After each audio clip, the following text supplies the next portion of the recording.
Hello, everyone. Welcome to Inside the Birds TV with Geoff Mosher and Adam Caplan, presented by DraftKings. And for this edition of ITB TV, extraordinarily excited to bring in a former Eagle who's not just a very good player, a great player in his own right, but also an A-plus dude, and that is former Eagle safety Quintin Mikell. You see him in the picture. What's going on, Quintin? Thanks for joining us, man. How you guys doing, man? Good to see you. Good. Yeah, you're a busy guy these days. I mean, I know you keep up on the Eagles, but you're doing a little coaching these days, huh? Yeah, I'm having a lot of fun. I'm coaching at the local high school, Clearview High School, helping out there, and then I'm also coaching my son's team, Clearview Youth program. So busy days, man. Basically from like 3 to 8 p.m. I'm on the field coaching. So it's a lot of fun, man. Have a good time with it. Yeah, that sounds like a full day's work. Are there any other prominent former Eagles living in your area who have children playing for Clearview? No. You know what? Oh, I thought Grease's kid There's, was. Ike's kid is he's actually in Kingsway. Oh, isn't that Rival? Yeah. Oh, the trash talk must be getting good there. Yeah, but there's a few guys in the area, but most of their children are still younger. So, All right. Well, we'll start to call you Coach Q now for this episode. Before we get started, I want to tell our listeners to download the top-rated DraftKings Sportsbook app today.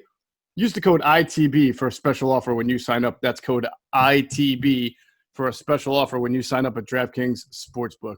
All right, Q, the biggest question, or at least the first question for me, when you look at this Eagles team, and I want to go back to your experience coming out of the lockout in 2011. You were, I believe, among like the first wave of people, free agents to sign. You signed a very big deal with the Rams.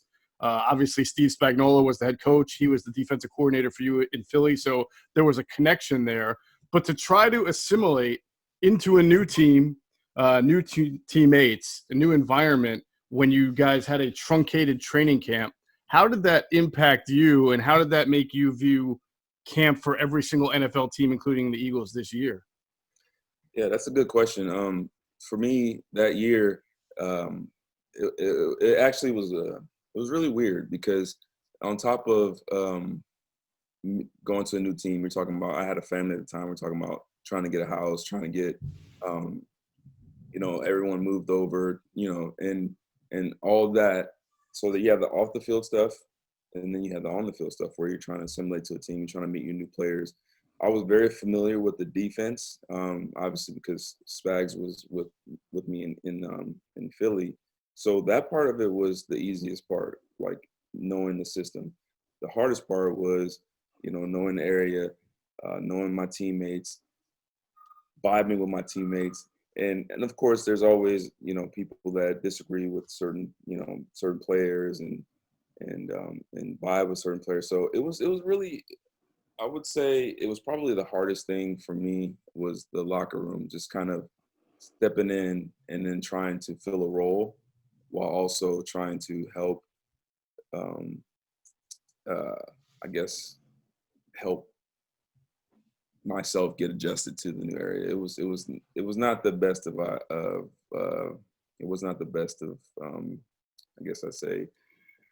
I guess I don't know how I would say it, but it wasn't the best experience. And did you kind of look at how this year's camps went for every NFL team and think they've all got a lot more than they even realized to deal with? Absolutely. I mean, coupled with the fact of, we're living in unprecedented times, dealing with that, and then coming to a new team.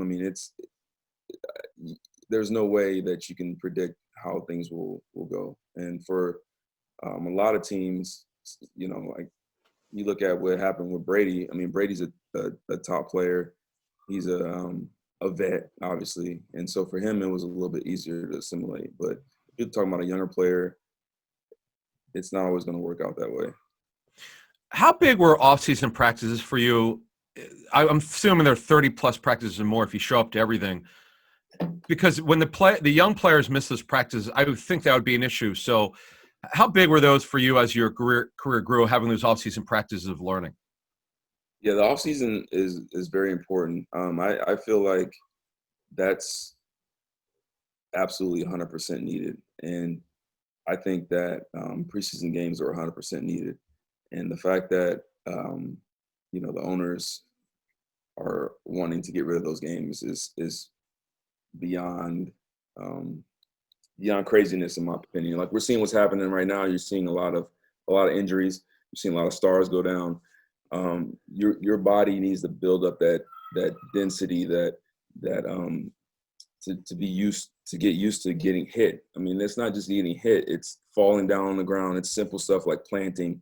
It's all those stuff that your body kind of learns and develops over time. And so, in my opinion, it's 100% valuable to have the off season, the preseason.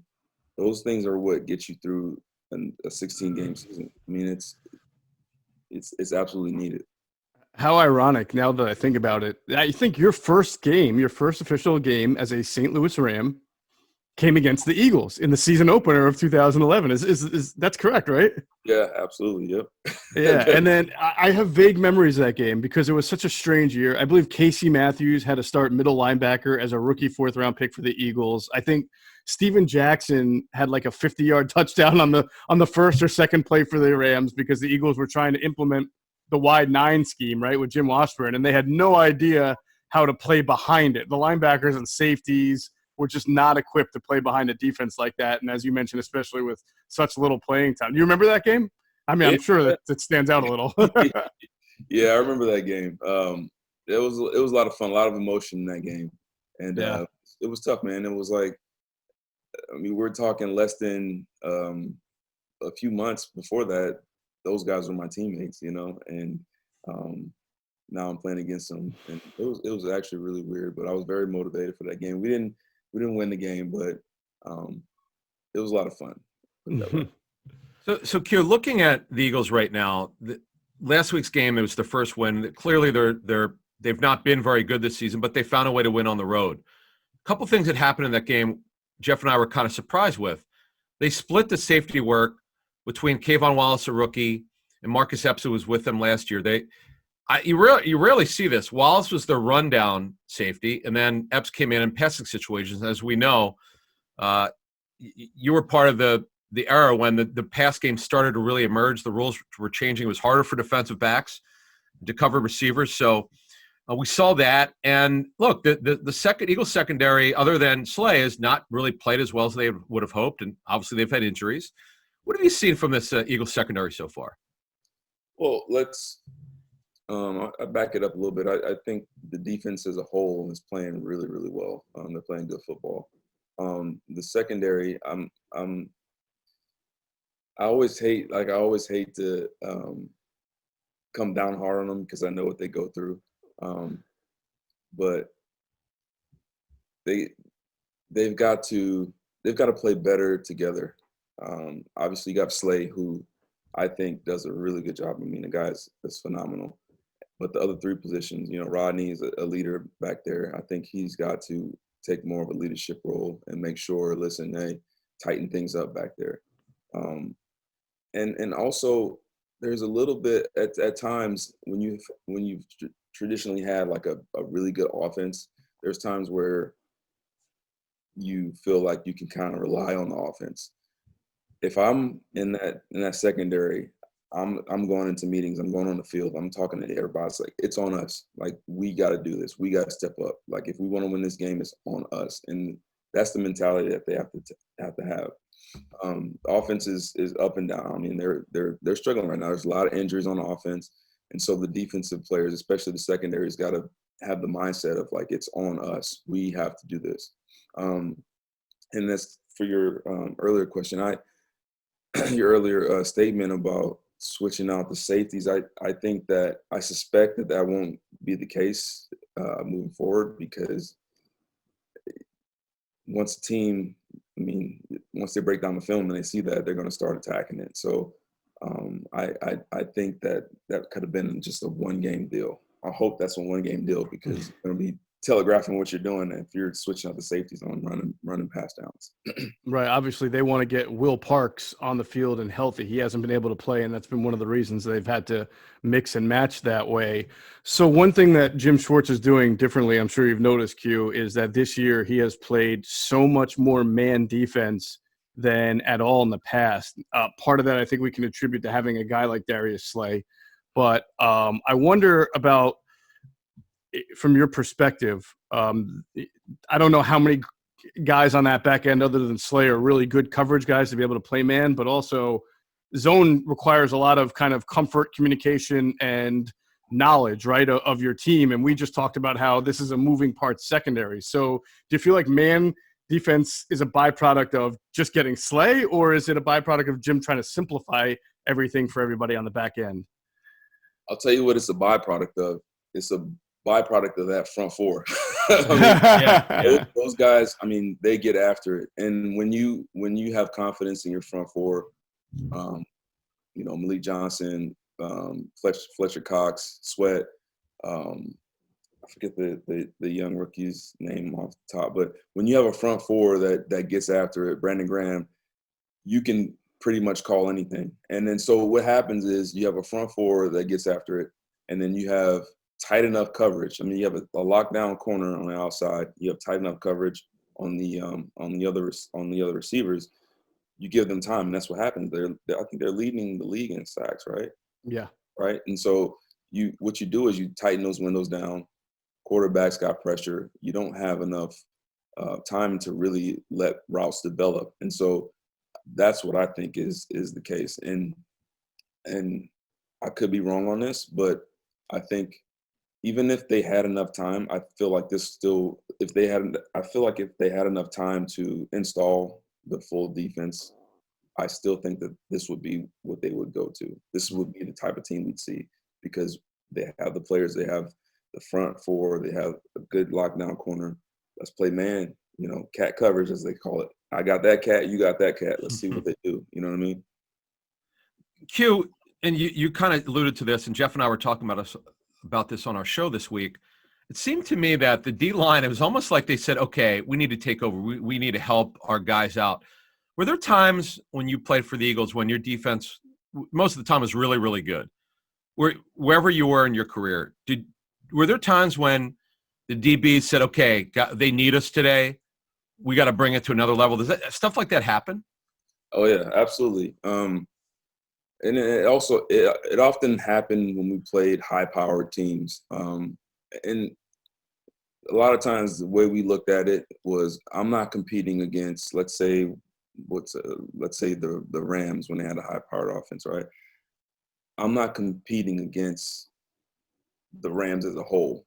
I'm competing against their receivers. I'm competing against their offense. If we do our job, then we have a chance to win the game. And it wasn't really a slight to our offense. Our offense was always very, very powerful. But if we do our job, we don't lose this game. And so that was the mentality. And so you're absolutely right in saying that. That's how we looked at things at times. You know, Doc would come in and say, if we do our job, we don't mess this up. Offense gonna put some points up. We gonna score. Let's win. And so that's the way that we approached a lot of the games that we played. Which you would think is kind of a mentality going into this Sunday's game against the Steelers, who have a lot of weapons. And I want to go back to what you were saying about why they're playing man. And you're right in that there's such a I don't know what the word I'm looking for is, the end of the spectrum type of defense. The front four has really come alive, leading the NFL in sacks. And Darius Slay, the addition, has made the Eagles much less vulnerable over the top. In fact, Adam and I joke that the last 2 years, the Eagles kept getting beat over the top so much that you felt like if they ever brought in someone who could stop that, they'd win all their games. And then they started off, without a win in the first 3 weeks, even though they weren't getting beat over the top. So I guess what I would wonder about playing a team like the Steelers or anybody who has a lot of weapons, Q, is when you have your D-line doing what it's doing, but as you mentioned, the cat-on-cat coverage, well, the cats at linebacker are not doing a good job hanging with the cats at tight end from the other team. And because of that, the Eagles have really struggled in the red zone this year. they've been a good defense, but in the red zone, they're among the worst. Is that an area maybe where it helps Jim if he decides to go a little, and you don't want to be telegraphic, but start play a little zone in there to help those linebackers out a little bit? You can't get beat over the top two, from the 10 or 15-yard line. So is that maybe is a change in philosophy? Would that help this team a little bit?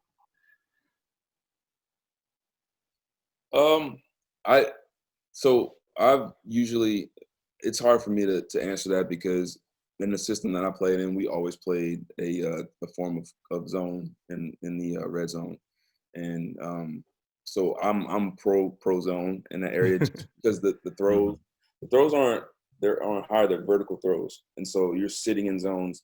It's easier to read everything so much faster down in the red zone, and so I'm pro zone in that area. I don't like the question. I don't like the question the coach's calling style. Mm-hmm. But I will say this. I say there's something to be said for playing man in those areas. The way I guess the way I would put it is if you call man down there in the red zone, your linebackers have to be aggressive. Meaning if I have let's say I have a tight end and we're in man and we're in the red zone, there's not enough time to read the route. Like I got to get to that guy right now, get to his hip, get underneath, and make sure that it's not like an easy throw. So the mentality, if I'm a linebacker and man, the mentality has to be I'm a cornerback right now. I'm playing bump and run right now. And so if you call it down there, I'm really trying not to. If you call it down there, the linebackers have to be way more aggressive. The safeties have to be way more aggressive. And I suspect that they'll eventually get to doing that. But I'm personally a zone guy down there. Like that's my thing. So. So when you right off of that, if you're going to face a team that's 4 deep at receiver, the Steelers are legit 4 deep. They've got size and speed. They're legit 2 deep at tight end. Now, you talked about not only being a Ram, but when you play against the Rams, there's a certain style of play you have to have. Do you go zone here? Personally, I would go zone, but I'm not a coach, and I didn't play. So how would you handle this, particularly when the Eagles are kind of light at corner due to injury? Yeah, I would change it up. And the only reason is because you got Ben Roethlisberger throwing, right? And you're going man. You're going man. This guy is huge. He breaks all kinds of sacks. Like I've seen him have 4 or 5 guys on him, and we're talking like linemen, and he shakes them off, jukes them, and then he throws a bomb down the field. So you have to be very, very careful when you go man, because if you get to him, it's not a guarantee that you're going to get him down. And then you're putting a young guy, let's say on one of these, let's say on Juju, and all of a sudden it becomes a scramble drill. It can be a little bit worrisome. And now, so to me, the real key to this is how well the safeties play. If they're playing smart, if they're playing with good eyes, if they understand that, listen, don't stop until the whistle. Don't start looking in the backfield until you know that Big Ben's on the ground.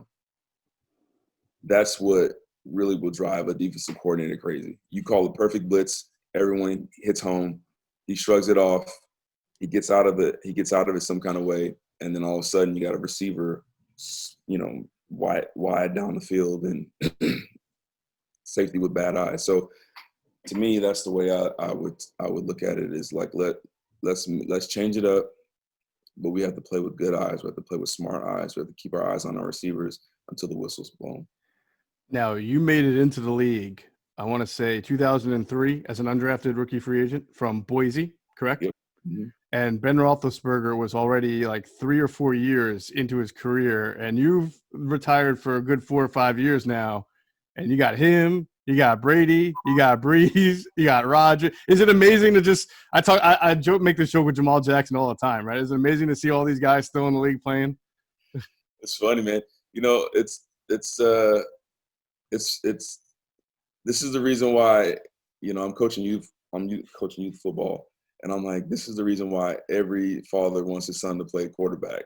You know what I mean? They don't get hit. They play forever. You know what I mean? The guys, Brady's what, 43, right? 43 years old, still playing. I remember watching him in his first Super Bowl. I remember going to college. I remember all this stuff, and he's still playing. And it really is amazing, man. And those guys, they deserve it, but they don't get hit. They don't get hit like we get hit every day, Speaking of that quarterback position, if you were still playing, seeing how the rules favor offense, and especially quarterbacks, how tough would it be to excel at the safety position with rules really favoring offense? It's really ridiculous now. Last week, the games averaged 55 points each. The average game, 55 points. So how in the world would you function at this point with all these rules? Yeah, it's nuts. I almost lost my mind. I was watching the game last night, and Fuller, I don't know if you guys saw it. Yeah. Crossing route. I forget from the Bucks. I forget the guy's name. Catches the ball. Fuller, full on, like perfect form tackle, exactly how you want to do it. They threw the flag. Now they ended up correcting it and picking the flag up. Stop that, please. They ended up picking the flag up. But that's all right. It's Keyshawn Vaughn, the running back for the Bucks, right? He legal hit with a shoulder. That was legal. Yeah, and I almost lost my mind. I'm like, what? How are these guys supposed to do anything? And so in my mind, I feel like if I played in this era, I probably would have been kicked out the league by now. I mean, we learn differently. We learn to play the game differently, and a prime shot like that, like you're trying to take the guy's head off. I mean, that's what we're taught, and that's how you want to play the game. So it's rough, but in the end, as a fan now, I'm on the other side now. It's much more entertaining watching a game, with 50 points scored than 9-3 type of game. So I get it. Yeah, and hopefully, Q, the end result of this is 20 years later that the guys who are playing football right now feel a lot better than guys who have played the game 20 and 30 years ago. I mean, that is the intended sacrifice here for some of the rules, is to make the game safer, and so that guys can feel a little bit better in their post-playing career. The last thing I'll ask you this is, I already mentioned you made the team as an undrafted rookie from Boise, not at that time known as a football powerhouse. This year, the Eagles have a fifth-round pick, a wide receiver named John Hightower from your alma mater. I cannot remember between you and this guy any other Boise Cats making the 53-man roster from the Eagles. Do you know much about John? Do you kind of maintain ties to your alma? Personally, I've watched him play, obviously, for years. Don't forget Jay Ajayi. Ajayi, right. Correct. That's right. But I don't know him personally, but from everything I've heard of him, I know a lot of people in Boise. From everything I heard of him, he's a great kid. He's gonna be a good player. Very, very fast, very athletic. I've watched him play for years, and I'm actually really proud of the kind of player he is. I just want to see him step up in this moment. Like right now is the time. I know you're a rookie, but you have an opportunity right now. You have an opportunity to make a name for yourself. You have an opportunity to, take that role, take that starting role. Not a lot of guys get that chance. When I came in, I was a free agent, but I was a special teams guy, and I was in a lot of minds that was all I was. Even though I felt like I had the ability, I never really got the chance. So when I see a rookie come in and has a chance like Hightower does, I want to see him just grasp it and take it and run with it. This team, this area, we're starving for playmakers. So if I would say anything to him, I'd say, listen, man, go get it. Go get it right now.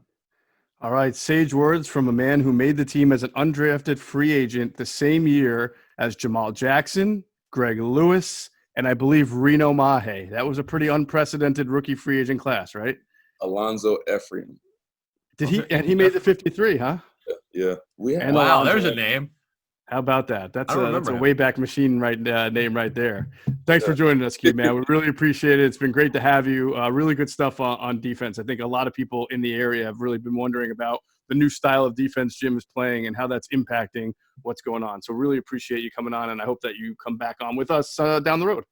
Absolutely. Thank you. Thanks for having me, guys. Thank you. You got it. All right. Remember to catch the Inside the Birds live pregame show presented by DraftKings starting at 10 a.m. on Sunday with myself, Adam Caplan, Greg Cosell, and Trey Thomas, a former teammate of Quintin Mikell, will be at the Goose Island Brewhouse in Fishtown. We'll have all the updates and the breakdowns of the game. Of course, thanks for watching. We'll catch you all on the next episode of Inside the Birds TV.